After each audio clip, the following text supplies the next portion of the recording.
안녕하세요. 3월 1일 월요일 큐티 마태복음 19장 1절에서 2절로 12절로 결혼, 이혼, 독신 그리고 그 너머라고 하는 제목으로 큐티 나눔하겠습니다. 오늘 본문의 시작은 요단강 건너편 유대 지방에서 시작됩니다.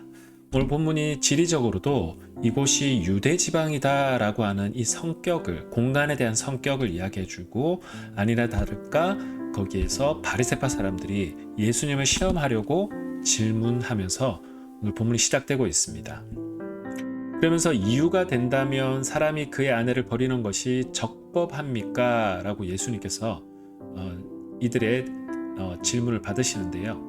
예수님은 이렇게 대답하십니다. 사람을 남자와 여자로 창조하셨다. 그리고 둘은 한 몸이다. 이렇게 이야기를 합니다. 먼저 남자와 여자보다 더 상위에 무엇을 이야기하지 하냐면 하나님의 형상으로 지은 사람, 이 사람으로서의 포커스를 먼저 맞춰야 됨을 이야기해주고 있고, 이들은 하나님으로부터 형상을 이어받아 하나님의 호흡을 받아 만들어진 존재이다 라고 이야기를 하고 있습니다.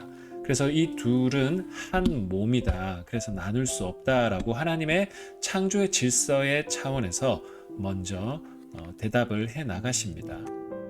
그러면서 모세의 이혼 증서에 대한 이 이야기를 하고 있는데요.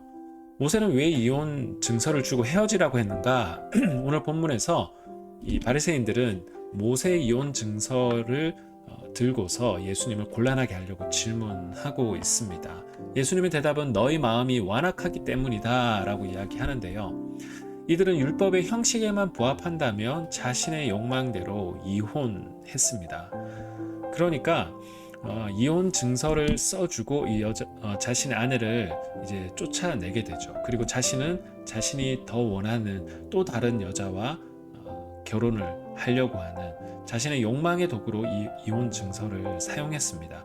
사실 원래는 이혼 증서를 써줬던 이유는 뭐냐면, 어쨌든 싫든 좋든 그때 당시에는 남성 중심의 사회였기 때문에, 가부장적인 사회였기 때문에 여성이 이혼을 당하면 다시 결혼을 하고 가정을 이뤄야만 사회적으로도 안정감 있게 삶을 유지할 수 있었습니다. 왜냐하면 모든 부와 이런 것들이 남자들 중심으로 돌아갔기 때문이죠. 그래서 최소한 이혼 증서를 써줘서 이 여인은 확실하게 이혼했다라는 것을 사회적으로 컨펌하면 그 여인 또한 다시 결혼할 수 있는 기회가 있었습니다. 그런데 이 이혼 증서마저도 없게 되면 이 여인은 사회적으로 완전하게 고립되는 상황이 될 수밖에 없었죠. 그런 이유 때문에 최소한의 보호의 장치로 이혼 증서를 써주도록 했습니다. 그런데 이게 완전 뒤집어져서 남자들은 이것을 이기적으로 쓰고 이혼 증서만 써주면 합당하게 그리고 합법적으로 이혼할 수 있다라는 그 근거로 이것을 사용하기 시작했다라는 거죠. 그래서 예수님께서는 이 율법의 형식에만 부합하면 자신의 욕망대로 이것을 사용하는 그들을 꼬집고 계십니다. 그러면서 이 다음 본문에 제자들이 이것을 보면서 결혼하지 않는 것이 오히려 좋은 거 아닙니까? 라고 반문하는데요. 예수님께서는 모든 이가 그렇게 살 수는 없다. 하나님 허락하신 사람들만 그렇게 살 수 있다라고 그 홀로됨에 대한 이야기에 대해서 코멘트를 하십니다. 바울도 독신에 대한 이야기를 자신의 서신에서 하는데요. 몇몇 군데에서 고린도서 7장 25절에서 40절에 보면 독신에 대해서 열어두고 있습니다. 어떻게 보면 좀 더 권면하고 있죠. 그러나 방향은 오직 주만 섬기려는 마음을 가진, 그래서 더 하나님께 하나님 나라 일을 위해서 헌신하고 그 일만 집중하기를 원하는 사람들에게는 바울이 적극적으로 권하고 있습니다. 그리고 성경 전체를 보면 결혼이라고 하는 것은 메타포로 쓰이고 있는데요. 하나님과 우리와의 그 완전한 연합에 대한 메타포로 결혼을 이야기하고 있습니다. 근데 결혼조차도 메타포라고 하는 점에서 볼 때 결혼도 그림자이죠. 더 궁극적인 하나님과의 연합, 그것이 바로 우리 모든 사람이 추구해 나가는 최종의 목표이고 또한 방향이라고 하는 것을 성경 우리들에게 끊임없이 이야기합니다. 그런 점에서 볼 때 결혼이라는 것이 가장 강력한 또한 메타포이기 때문에 성경은 결혼을 또 지지하고 있고 굉장히 중요하게 여기고 있습니다.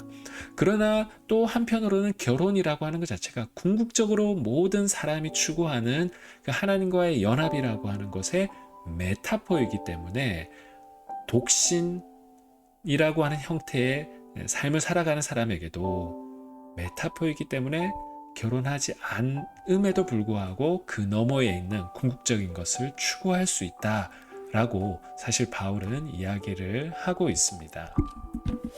오늘 우리가 이 본문을 보면서 짧은 시간이지만 다 이야기할 수 없지만 이혼 문제에 대해서 한번 묵상해 보았으면 좋겠습니다. 오히려 결혼 생활을 유지함이 오히려 더 독이 되는 경우들도 분명하게 이 세상에 존재하는데요. 그런 경우는 어떤 경우인지 한번 생각해 보고 그리스도인들의 이혼에 대해서도 한번 다양한 가능성들을 펼쳐놓고 한번 생각해 보았으면 좋겠습니다.